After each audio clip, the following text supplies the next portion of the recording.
Hello there, and welcome to the value of everything. We are going to explore something which is to do with a certain amount of concerns which even I have, and I think most other people have, in the realm of capitalism. So we do need to explore elements in which capitalism works, and sometimes it works against humankind. But also, where this happens, we need to understand exactly what the causes are, and whether it is just human will or freely trading with us which creates these weird, malevolent things which occur, or is it something in the realms of, what shall we say, some kind of non-understanding of economic principles. Let's make it very sort of not very personal. So we'll just make it just sort of in those kind of things. So people who are not practicing very good economics with their businesses may choose to do things which are a little bit shitty to their customers, and enables them to really profit quite dramatically just so that they can have a very rich, wealthy life, and we have a considerably crap product in return. Okay, so that's just one little area. I just want outline. I'm still not really sure exactly what I'm going to title this podcast, but I'll work out something later. Okay, so the first one, which is always an important one, which people really don't necessarily explore that much, and sometimes people should, is planned obsolescence. Now, planned obsolescence is where I'm a businessman and I decide to produce a good which only has a certain shelf life of, let's say, 1 year, and my warranty, or let's say 2 years, but my warranty is only 1 year, so that I know that once that product is out of warranty, there's a very good high chance that that product's going to probably blow up, and they may need to potentially come back to me as the customer. But it's just one of those little situations there. Now, one of the problems with planned obsolescence is that if I produce a good, and I would imagine that I've got competitors around me which are also producing goods of the same quality as me, unless I'm the very first person on the scene, which usually doesn't quite happen that way, but there's probably people that have got very similar-ish products to me. Then if I produce a good which is obviously less valuable, so less quality, it will not have the endurance or the reliability of another product. Customers might not realize that in the first year if it is a brand spanking new product, but within, say, 3 years, or let's say even 5 years, people will there'll be a little bit more complaints. The word of mouth would get around. There'll be certain news articles, things like that, which would start creeping up and give my company or my brand name a very bad reputation, and therefore I will be having a less attractive brand than others. People will perceive my good as being crappy, being a bit flimsy and unreliable, and then people will eventually stop buying my product and will always prefer the higher quality products over mine. So that is one little area. Now, one obvious misconception between planned obsolescence is that a customer has demanded a certain good to be produced in a certain way, so maybe even like just a little bit on the disposable side of things, or very cheap, or very small, or very flimsy, whatever the requirements of the customer is. As a businessman, I have produced something for that customer, and the requirements of the customer has sort of enabled this obsolescence or this lower quality by the selection of the customer. So they potentially have said, okay, well, I would like you to build me a car for $100. Now, if I try and build somebody a car for $100, obviously most people are going to say that's almost impossible. And even if you did, it probably would be the most dangerous thing that you could ever produce. So there we have it. In that kind of sense, that happens. Now, in the past, there has been planned obsolescence, which has occurred, but the only way that this has really been able to had the ability to continue is in the terms of a cartel being formed.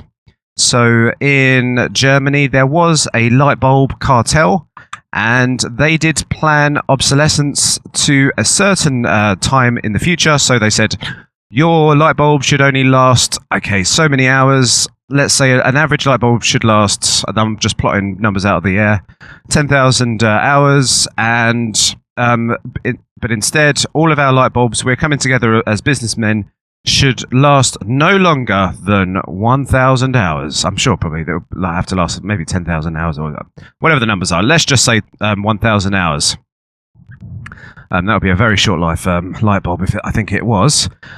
So then I think what happened in terms of the light bulb cartel, they put in tariffs between all the other manufacturers and said, if your light bulb should provide customers a bit more value, then you will have to pay the cartel or the operators in the cartel a bit more money because you are producing a higher quality good in comparison to all of us. So you can see how the businessmen understand that you are producing a higher quality good, which is going to obviously attract your brand much more than the rest of the cartel. So they would like wealth extraction back in return. So this is collusion, and obviously it is a use of force to prevent the customer from really getting the products that they require. So planned obsolescence isn't really something that a very good businessman would really be trying to do.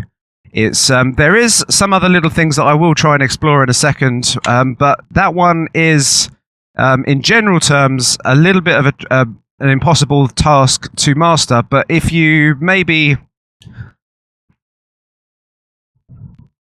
in certain situations and for certain price demands and things like that, you may have a certain element of a shelf life which does occur. Okay, so next one, obviously, that we can explore is where we buy the printer, because obviously there's the oldest trick in the book is where we buy a printer for, say, $30, which seems very, very reasonable for this quite large consumable good, which seems to have some kind of technology or chips inside, and it's got a plug and everything else, and does produce things which obviously have a fairly good value in terms of it could produce photograph images, and it can produce text images and produce letters, things like that. It's slightly obviously outdated in terms of where you send emails. However, people still require text on letters, and you can send out magazines, things like that. So printers can come in handy for a lot of customers. But when you buy that product for $30, it seems very reasonable. You may even get printer cartridges with that. But you will really realize that once you have purchased that printer, you'll notice that the printer cartridge is pretty much or getting very close to the actual cost of the actual printer itself.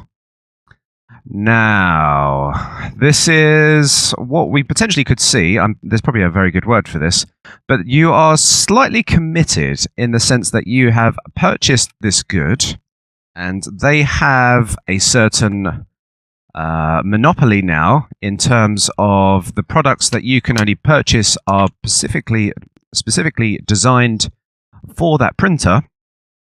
So therefore they can start charging very, very high rates for the return element of the printer cartridge. Now, there potentially is something that's going on here, and we would have to sort of, let's just put into the example of some kind of assumption that I'm going to make here, that when a printer company designs a home printer, potentially it could be perceived that when that printer is being sold, it has to compete against other printers. And to attract its customer, they will have to lower the price against all its competitors.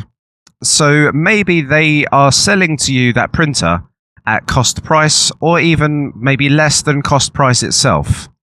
So there is some kind of value which you are getting initially in terms of almost like a financial loan of getting a printer. But then in return for purchasing that printer, you are kind of locked into a contract to buy printer cartridges. Now, there is obviously a new market which has expanded from that fact, where people can buy other products which can work inside that specialized printer. So there has been a market which has just sort of tried to rule over that whole situation. But I would imagine producing printers is a very, very low margin profit business. However, selling printer cartridges would be extremely high because of the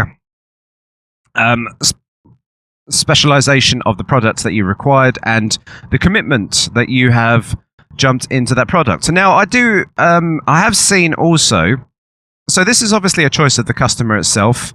There is one very important thing here as well, is that where the oldest mandate is, it is all about buyers beware. You do have government regulations which come in place that if you've been given a faulty product, you can return it in a certain amount of days and all this kind of stuff. But it does go back to the basic principle of being very aware of the products that you purchase to see exactly what is going on. And you see over time that savvy customers are now trying to work out what is the cheapest printer cartridges to purchase for their printer, so that they can see in the long term what is the most valuable or best value product printer to purchase. So yeah, it may seem like there's some kind of malevolence or dodginess which is occurring here, but there is market systems in place. There is counter markets in terms of other companies producing printer cartridges which are trying to compete against these other printer companies which have got you in a sort of contract in terms of your printer. There's a competing market to obviously explore that value driver, so that there isn't any kind of exploitation, that other companies are coming into the fray and trying to supply you with that value for low value printer cartridges. So yeah, there is those elements which are coming into the situation, and this planned obsolescence or this commitment cost which has occurred can be sort of obliterated. And in terms of how products are being sold now, where you look at printer cartridges, printers, you do usually see on the box now, a lot of the printer companies will say that we have a very good value printer prices. Printer cartridge prices, and you should come to us as a customer. So people are aware of this fact now. I think a lot of this it's not some kind of illusion anymore. Obviously, an unaware customer is going to be fooled into this trick of buying a very cheap printer, but savvy purchasers who do their homework and look at the reviews and look at and make a wise choice on the purchase that they're making will pick a high quality printer for the best price, and has got the lowest costs in terms of maintenance and replaceability of the printer cartridges. Okay, and obviously there might even be a business out there just to say to create a printer which is more so built to last the long term and has got this ability to just refill or just pour ink into it so that it can do the job for you. So there may just be certain opportunities in the market that can do that kind of stuff, but I guess it's all determinant on what the customers really want and the actual the pricing mechanism in place of that. Because if there is a perceived value of people just injecting ink into the printer machine, and therefore somebody would have produced that good and would have competed against the other market, and everybody would have found out in the long run this kind of printer would have been the better one to choose, and the market force would have pushed themselves into that domain of very universalizing, standardizing ways of putting ink into your printer. All right. Sorry, that's a bit of a mouthful talking about all these cartridges and printers. I don't know why it's for me, but I find that I never seem to have my printer connected, and I always have to install my printer all the time. It's always a pain, but I think they're just becoming a little bit easier now. You can just plug in and play, and they're a bit easier. But I always get a bit scared when I have to use my printer. I never really use it. It's always got about a ton of an inch of dust over it, and every once in a while it's used for me to print off a ticket or something. But even that's getting a little bit outdated in terms of putting a PDF on your mobile. Right. Okay. Which can be scanned. Next up, so I just want to explore the isolation tactic of the customer. So if you've got some kind of commitment into a product, you are now really a little bit suckered into the commitment of that brand and what that sort of value in the long term is provided to you by that brand. Okay, so here is where you may want to start looking at certain companies and see, okay, well, this company has this extremely good warranty. It's warrantying its cars or its mobiles or whatever product or its TVs this certain brand is warrantying it for 5 years in comparison to its competitors, which are stating it would only last for 1 year. Now, if that is occurring and you can see that product is being warranted for that long term and there is a certain service agreement between you and that product, then you are seeing that at least you are insured that product will not blow up on you or if it does, then you're insured that product will last you for that term. So that is fantastic. And probably for that extended warranty or that guarantee or that branding or that high quality good which has taken a little bit more time to produce or has been made with more sturdier, harder materials, you'll probably have to pay a little bit more in comparison to other products. Now, I'll give you one little example of a product that seems to do this quite well. There's a product called Millet. They seem to be producing goods which are high quality, durable goods. I mean, obviously, they might produce a couple of bad products here and there, but it seems like their main motivation isn't necessarily about providing a good which is low quality or any terms in terms of it's usually that they're producing like Hoovers and cookers and things like that, but it's all high warranty, high quality goods which they're producing. But obviously they're at the top end of the market because this is high valuable stuff, and the customer has to pay a high price to be delivered with these high quality goods. Now, it's not really like they're screwing anybody over. It's just the cost of the materials, the cost of the engineering. You've got to get high quality engineers in, all of these things which comes in place of that price for that brand. And that's where you get that perceived element of brand loyalty. People know that you are producing this kind of brand, and this brand will achieve certain standards, and that's where you get brand loyalty, and people understand, okay, if I keep at this brand, it's never really failed me in the past. I will, with the quality of the goods that company has provided, I will provide my customer loyalty to that business. And that's a very important thing for a lot of companies.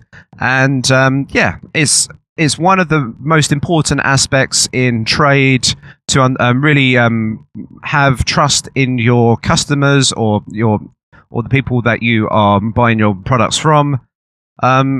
And that obviously improves the quality of goods from one to the other. But obviously there is other things where you take your customers for granted.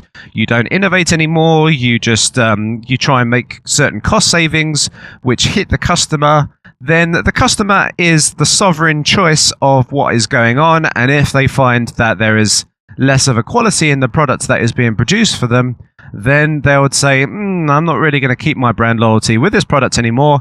I'm going to move to somewhere else because I don't think that this is providing anything. Now, this also does apply to the other end of the spectrum. Some people may not even really require a good that lasts, say, 50 years. So, say if I wanted to go out and buy a computer that would last, say, for 50 years and all the parts were replaceable, there obviously would be some kind of big revolutions in the market. And even though that there will be certain boards or clips that could be replaced, the motherboard, in essence, of that PC would really need to be overhauled. And there would be a lot of costs involved of just replacing parts and changing things over. And by the time that you get to a point of trying to do it all by yourself and remanufacture your own PC and replace one board for another, and by the space that it would take up and things like that, it really isn't economical for you to do that product. Now, there are obviously people that do build PCs and upgrade their PCs and they change them over time. There is obviously that market out there for people. But obviously, where you're producing a good, it's going to be probably a lot more cheaper to produce it in a factory where you have got some kind of automation and some kind of systemizing which is occurring in some kind of factory line. So there is going to be a certain economic nature to the way in which value is provided for something that's going to last for a long-term nature and a short-term nature. So we're sort of moving on to obsolescence of the advancement of technology. Okay, so obviously one of the problems with this is apologies.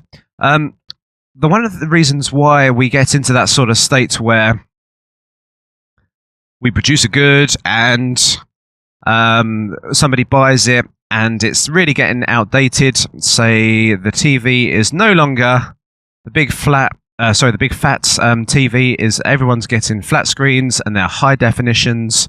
So it's time for you to take your TV down to the dump.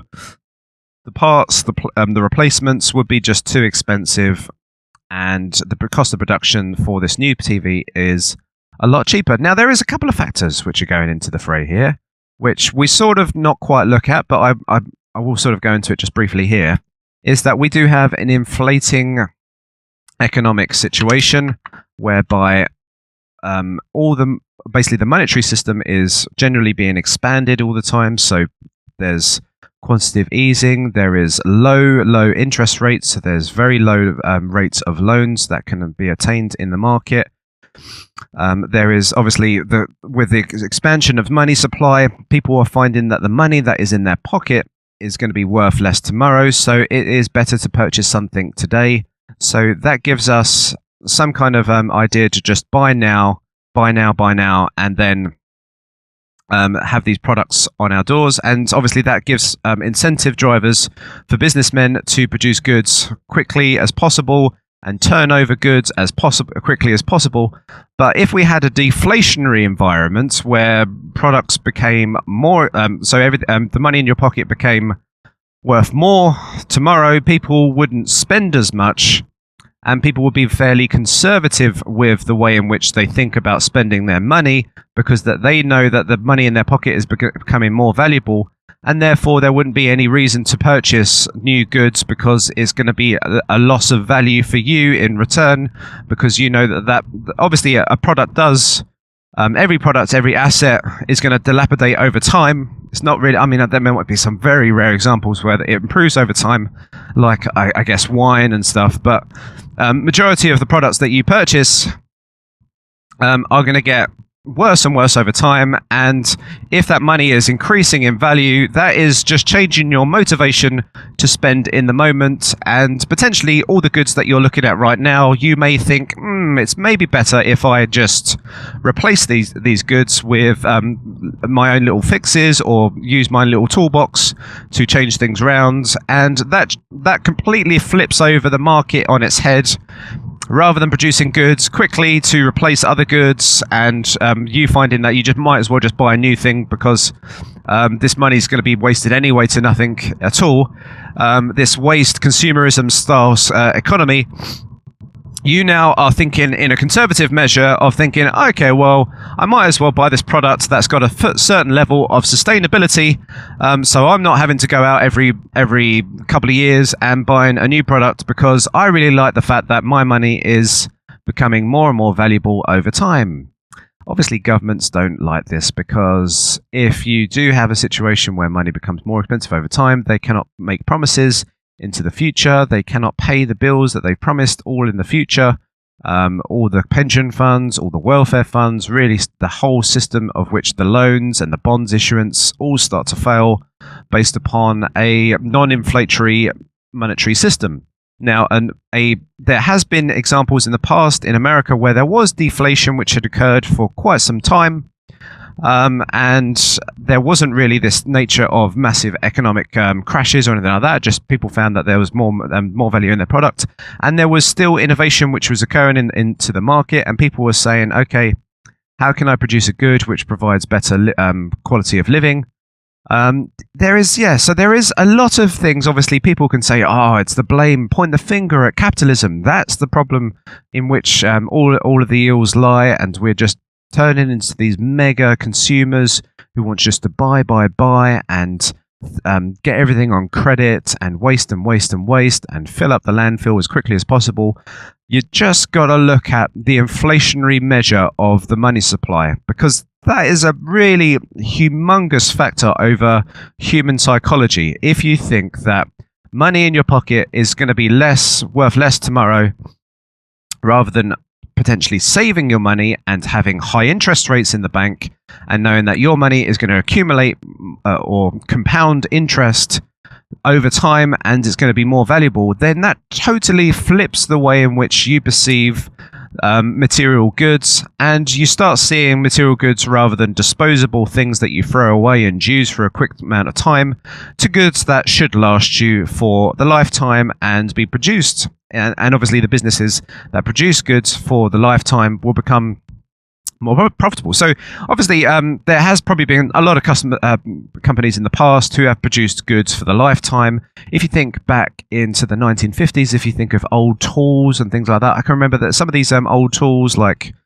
spanners and things like that, they last forevermore because they were designed to be that way.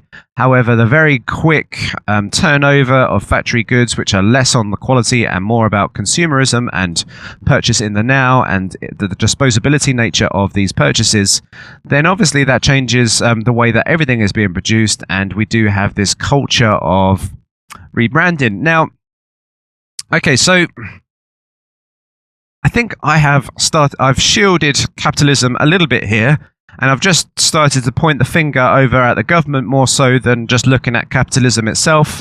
So I think I've just quite done that quite well, but I need to explore some other areas before I take on anything further. So there's another little issue in terms of sellers. Okay, so if I'm a businessman, obviously one of the problems that, well, it's not a problem for a businessman, but it potentially could be a problem in terms of a businessman on the environment, is that I'm a businessman and I produce a good, and I want you to buy as many of these goods as humanly possible so that I have the highest amount of profit margin. Now, you see, this can be a little bit of a problem in terms of consumerism and things like that. So I really want to produce a good which makes you want to come back and buy more and stuff like that.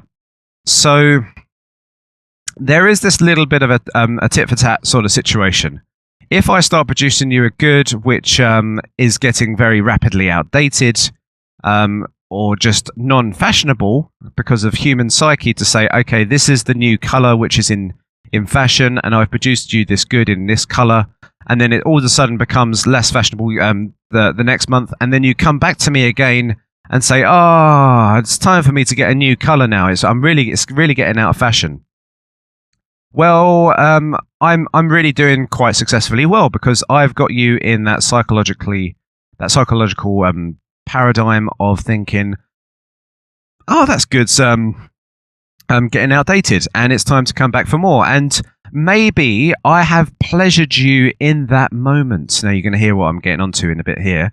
I have, as a businessman, I am, let's say, a drug supplier. I am providing you with this drug of status.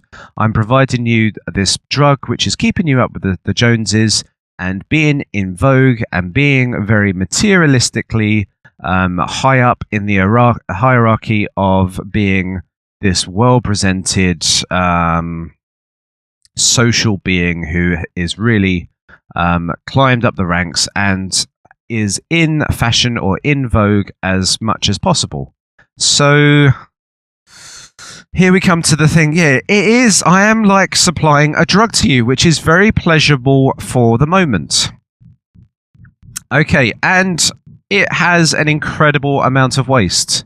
Now, if I'm a candy store and I'm selling you a candy, obviously there is a certain element that you can come into my candy store and you can eat a load of candy and spend money and not spend money elsewhere. You might not be able to get books where you could read up on the subject, where you might be able to learn and do new things yourself. But it might be just the case that you just eat all these sugary sweets and you turn into somebody very fat. There is a certain ill which is occurring here, and the businessman is selling his sweets to you, and you are achieving that thing. As if I was a car seller and I'm trying to sell you a car in yellow, and next couple of years' time the new fashion is black, so I'm trying to sell you this new car in black. So what are we saying here? Is it really a problem of the businessman or the drug dealer providing the drug or the instant gratification to the customer, or is it an issue of the customer itself? I think this is quite an important question, and here we get into a little point of saying, well, the customers can't really make the best choices. They make bad choices, and they really just pick things based upon instant gratification and really don't make sensible choices. So maybe the best idea is to have a centralized government that makes the choices for them. So yeah, you can see where I'm going down these lines. It's slightly problematic in that sense. Now, next up, I want to just mention this little thing in terms of economics, which potentially does occur, and is important just to work out in terms of how products are being sold. Now, there will be savvy customers in this world, and there will be non-savvy customers in this world. There will be people that want instant gratification, people that want the sugary sweets, the fatty goods. I'm included on that sometimes, and I want it in the now, want it in the moment. Now, if I do start making all of these purchases, obviously I'm making purchases which do not have a long-term perspective of where I want to be in the future. So I am just saying, okay, I want to buy loads of sugary sweets, but I'm not considering that I might turn into a very big fat boy in the future.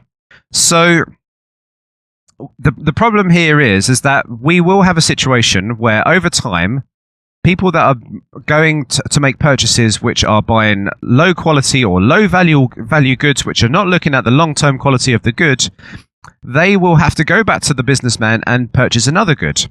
And then they get themselves into a situation of more and more poverty, or it becomes more and more expensive for them to make more and more purchases, which are for these crappy, flimsy toys, which only last for a couple of minutes, and then it's all over and the game is up. So economically, there is some kind of redistribution of wealth which is occurring. This sounds a little bit evil here and a little bit malevolent, but just stay with me here on this one. So if I'm making these purchases, just 1 second here, I just need to cross this line, and it's a little bit dangerous. So there is this economical trade which is going on. I've just slightly announced the situation of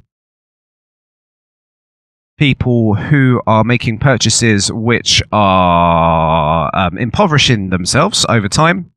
So wealth extraction is coming out of them, And then there are people in this world who are sitting there reviewing magazines and they're reviewing products, and they're looking at what kind of product can give me the most amount of value for the long term. Okay, so maybe somebody's going out there and buying books. Not to say that but books is the only way to really provide value, but maybe even just spending time is a value mechanism itself. Spending time and listening to educational podcasts may be just one of the things that you can just do even for free itself. But to sit there and spend time, or whatever product that you want to buy, so now you think, okay, maybe it's time for me to buy a 3D printer and start producing goods from this 3D printer, whatever you want to do. You have now strategically got to a point of trying to make purchases which are going to fundamentally improve your wealth over time and make your living standards higher. Okay, so there is some kind of little thing, or this mechanism, which is coming into place here. Over time now, you are finding that you are becoming more and more wealthier because of the productive products that you're producing, or the productive products which are improving the ability for you to produce more. So, well, I'm saying production, I mean some things like improving living standards. So now that you've got this 3D printer, you know how to create certain cogs, or you know how to build replacement parts, and you can sell them on eBay really quickly, and you can fill that void which other companies weren't providing. Maybe you're producing, I don't know, ink which can fill into the 3D printer.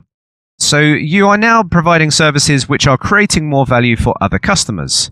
So in a business sense, as a customer, the wealth flow, the way in which wealth is being distributed it's going to people who are making long-term decisions in the way in which they should run their lives, or economic decisions. So people are not going for the status-driven things. They are really making choices based upon what long-term value and living standard, which can be raised not only for me, but for other people. Once those purchases are being made, then they're going to become richer. It's a simple method like that. Now, obviously, there's fraudsters in this world and things like that, which are coming around, and they're trying to do over other people. But let's just keep on the simple paradigm of there's people that are making very instant gratification sort of choices, and it's impoverishing them. And then also there is people that are making very long-term, skillful decisions, and it is making them richer. There is a certain level of wealth transfer which is occurring here, but also once that wealth transfer happens, then the ability of that person to produce more and more goods which are going to improve the living standards of all is kicking into the system, and that is also raising living standards in itself. So, here we go. There is certainly some kind of thing which is going on in market forces, which is kind of like it's hurting poor people. But in general, this system does need to happen in some degree to ensure that the wealth is really going to the correct people. Now, there is people out there that are trying to produce, potentially, that may be producing goods which are frauds, are basically frauds. You might be producing a fake good and things like that. But it is in the setup that somebody's trying to sell you something and then run away. So there is some kind of theft, or there is some kind of unvirtuous thing which is occurring here, which has happened. But in the whole realms of quality and value, and value versus value transfer, the best way in which the economical system could work is to have this system where the poor people that are making poor decisions on instant gratification are getting impoverished, and the people that are making wiser decisions based upon long-term goals are becoming more richer. And obviously that mechanism, I think this wealth generation which would occur from that base, or which does occur from that basis, is improving the living standards and quality even for that poor person itself, because now they're finding themselves that there is more work for them, there's more wealth generation because decisions are being made to go towards that leaning of town. And because these people are getting more and more money in their savings and in their pockets, and they're designing more and more goods which are improving the living standards of all, then society and progress is occurring and everything is going better. I want to just touch upon another little phenomenon which can occur, is the branding of your customers. So when you see a certain, like a shop opening, and there's a big queue of customers outside to buy the latest launch of their product, people aspire to be certain people. And obviously, the one thing that really everybody would want to be aspired to is to be that long-term, non-instant gratification person who's really trying to make the best choices and raise living standards for all. So really, that's the main thing that everybody would try to be aspiring for, and that is probably the path of virtue. However, there is certain things in which people will be customers, and they'll be lining up to purchase a certain good, which certainly, maybe at first, maybe that very long-term basist thinker would want at first, but then decides that maybe it's not right for them, or it's been outdated, or the product is not really providing them any value anymore. Now, if you've got a situation where you've got a load of sheep that are following that person and flocking to that product, and this product is having this exponential growth of continuous incline, and people are queuing up outside to get this product. I know that this has happened with one product called the Burberry cap. Basically, Burberry was it is still to this day an incredibly expensive brand, and it was sort of taken over by market stalls in the UK, and then this sort of the lower class of society used it as caps and used it as counterfeiting goods. And then the brand quality started to diminish over time, but I think they've regenerated their brand into a good brand again. But the branding and the thing of the art and all that kind of stuff, and people looking at that customer and saying, I don't really want to be putting myself into that realm. I'm sure Burberry caps don't even exist in Burberry stores in itself, but I think it's a bad example actually to use. I should be using probably a better one than that.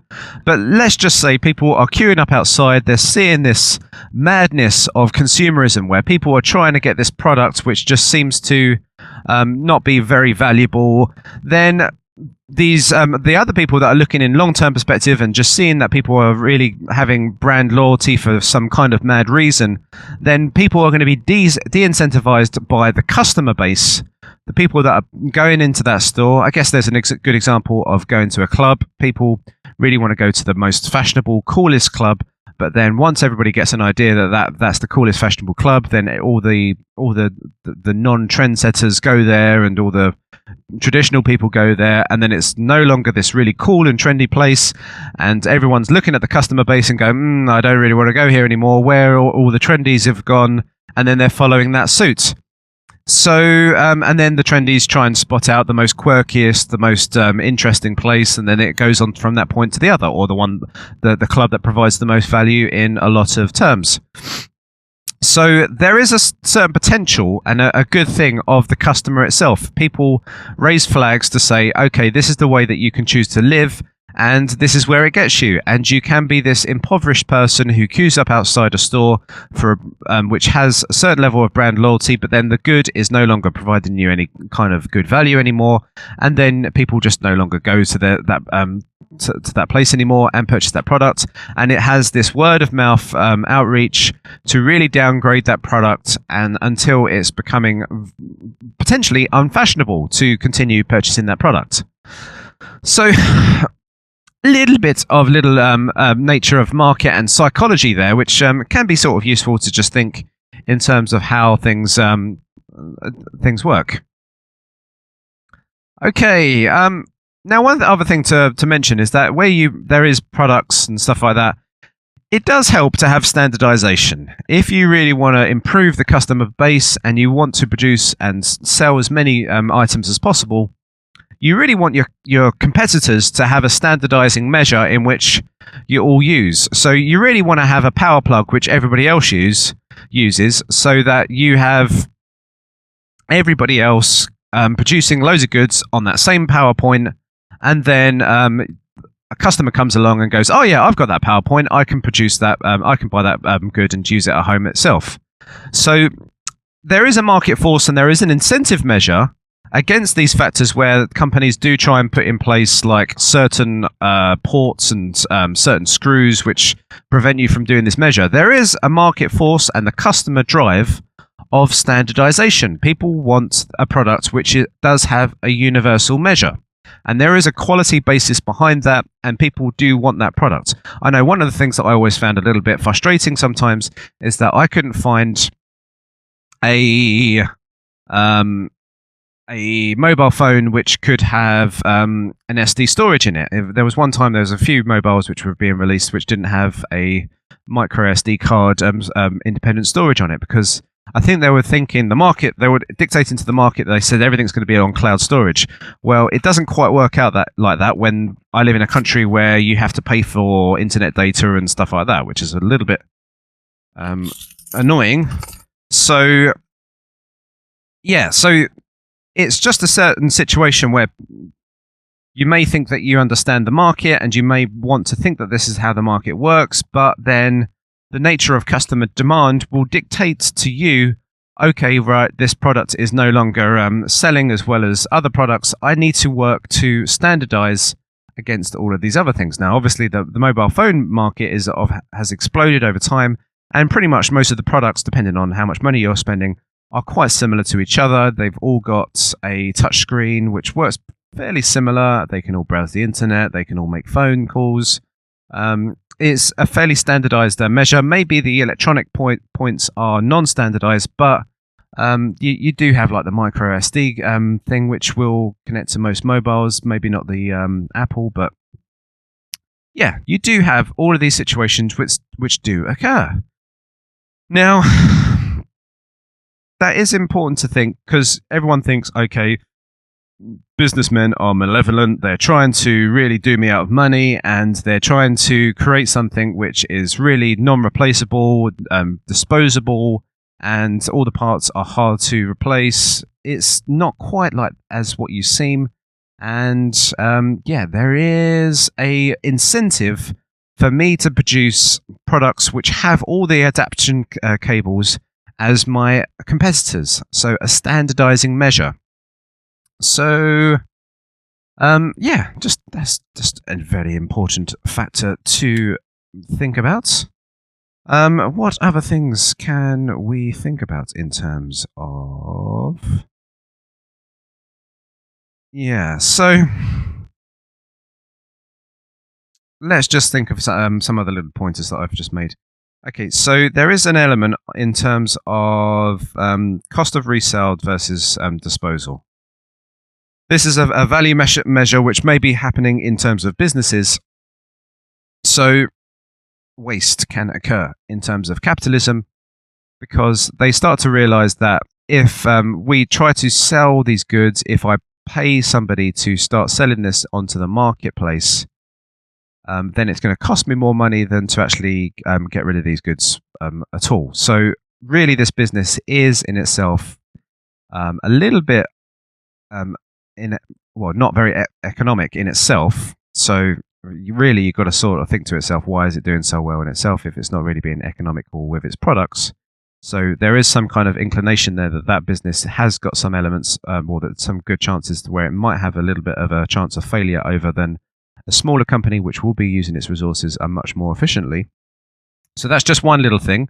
But obviously it gets to a point in which they're thinking, okay, well, it's going to cost me more money to sell it than to just dispose of it. So let's put it into the landfill. I think I've really just touched upon the first point of that. It is, and it does sound to me it's not economic to go around doing these things. Now, and in essence, if you're just disposing these things into landfill, there is some certain element of an unethical processing which you're doing here. If customers get wise to the fact that you're throwing away your goods into a landfill, that has knock-on effects in the value systems. People get a tarnish of your brand, and your brand loyalty starts to decline. So there is market forces which do kick in, and there is the overdriving factor of economics. If you start disposing goods which you think are going to cost too much to sell on anyway. So it is one of those things. It is a little bit of a nasty thing that there is a disposal and a waste of products or produce which does occur. But I would say that there is certain elements, there is factors which are coming into account, which say if you're not using these products ethically, then brand loyalty does start to diminish. I guess if you've got a supermarket and it's just throwing away fresh food, then that is a little bit of a problem. But if that supermarket can provide it to charities, then there is definitely a very big ethical improvement of that company. People will say, okay, not only when I go to this company, I buy goods which feed my family, but there is some kind of charitable ethical processes which occur into this product, into this company itself, and it is improving my brand loyalty. So there is economic drivers which really incline me to which incline companies to make ethical decisions. Okay. Just want to mention just one other thing, is that you could say to a certain extent that a seller or a businessman does really understand a little bit more about psychology than maybe a lot of the customers that are purchasing the goods. So the businessman knows that certain people have got a certain level of patience, or a certain level to get them really annoyed and frustrated with their product to start complaining and start to go to their stores and shouting and all that kind of stuff. So people have got, or especially if I'm selling you a product which I know is a complete load of crap, I understand that I need to get out of your way as soon as I sold it to you and run off. But also there is certain elements of psychology which is happening on part of the businessman who goes, okay, I've sold you this good. I know you're pretty lazy. I know that you're pretty busy and you've got this quite a busy lifestyle. And for you to go online, to go to my customer call center and wait online for you to speak to somebody and go through all the pain and anguish of all of these problems to get some kind of money return, which probably will be a pittance anyway. I know that you're too lazy and you're going to give up and you're probably not going to bother anyway. So I'm going to produce a good which gives you this certain level of satisfaction, and maybe it's got these kind of things which potentially could go wrong, but I know that you're going to be pretty lazy and you can't really be bothered to come back to me. Or I know that there's a certain percentage of people that probably won't, and in general I will make a fair decent amount of profit, and this is going to be okay. Now I'll let you ponder on that one. Now I guess what I'm thinking from my side is that you're still producing goods which are giving you bad brand loyalty. You're not getting this sustainable measure. You're producing these goods or this brand which is very disposable. People are seeing this non-brand. This is why people are motivated by brand itself. Everyone wants this branded good over a non-branded good because of the factor of there's a certain element of quality behind that brand, and knowing that they're going to produce something that's not going to send them into a call center forevermore and not get any kind of return. So there is an economic force which is in play, or which is in motion, which does prevent this measure. And if you do have companies which put you into a call center forevermore, then people will be highlighted to that fact. People will say, I'm not satisfied, and then they will move their custom to somewhere else and use market force against them. So it does have the incentive measure to have very good people that can not like me, but can communicate very well and speak in somebody else's, a customer's language very well, and be very personable, and they basically don't have to wait in line to get some kind of customer service and satisfaction in return. So you could say that there is this psychological thing of people going, I know that this person's lazy, I know this person won't really complain about this, or they won't complain about that. But that it still does have a diminishing factor. You bought this product, but this one little thing that's not quite right with this product, but you can't be bothered to complain about, that's going to grate you, and that's going to grate you over time, and then you're going to think, now it's time to purchase a new product. I got really frustrated with that fact. I'm going to pick somewhere else. Or at least if I'm going to buy that product again, I'm going to make sure that I'm not going to have that design fault in it. So there is still economic drivers, even if that person thinks that, okay, people are lazy, they won't notice this thing. It's going to come back and bite them in some kind of way of brand loyalty or something else, which is not being perceived in in the moment. So it's long term over short term, instant gratification over short term views over long term, prudent economic decisions which are being made by the part of the businessman. Okay. All right. Is there much more? La la la. Yeah, I don't know really if there's much more that I want to add to this podcast. Other than it is a thing of buyers beware. Buyers beware. There has been over time, there has been this sort of incentive, and there's been this sort of measure of the government, which sort of puts us into a situation that we shouldn't really care too much about the products that we buy, or we shouldn't really think too much, because we know that we've got the state that will come in and give us our certain levels of protection, and it doesn't really matter because there's trade laws in place and things like that. But I guess if you're really looking at in terms of the whole nature of how well the world works and how trade works, it really does pay to do your homework. It does pay to have a lot more communication or social bond with the person that you're doing the trade with. There is a multitude of levels of value which is being exchanged. I know that some people like to prefer to go to not these massive companies, but these small mama and papa stores, because, and I do as well, and because they know that there's this personal touch. People like to give people the incentive to take on the big corporations and give that incentive driver to the small guys.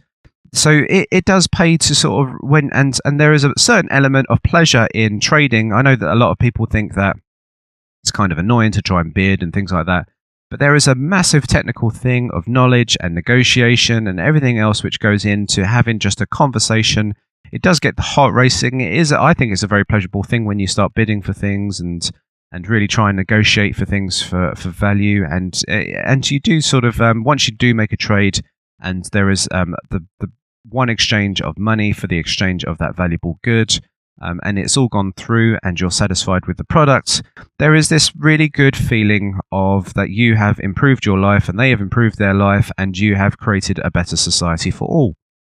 Obviously, if it's just some kind of instant gratificational product, then maybe it's probably you're going to be a bit pissed off about that product in the time. But say if you've bought this factory automated arm or something like that, something fascinating which is going to really improve living standards for all in the future, then really a fantastic thing has happened, which is going to raise living standards for all and is going to make a better world for all of us. So just it is a pleasant thing, I would say. I know that there's you can get a little bit crossed over with retail therapy, where you're just going around and buying fashionable goods, which are just it's just not really sort of a product which is giving the world the greatest benefits. But who am I to say to really dictate what is incredibly valuable for one person to another? There is certain elements and there is economical drivers, and really the economics of a situation should really make wealth generators or living standard generators become more richer so that they can produce better goods. The problem occurs is that when there's cartels or collusions with the governments, which stave off competition and really impoverish all of us. So, thank you very much. Always good to talk about the exchange of value. I think this is why the main driver of me creating this podcast in itself. And just get a very good holistical view of value and trade. It is very important. And once we do understand this element, then we do have a rapid way in which we can advance humanity itself. Okay, so thank you very much for your time, and we will chat again soon.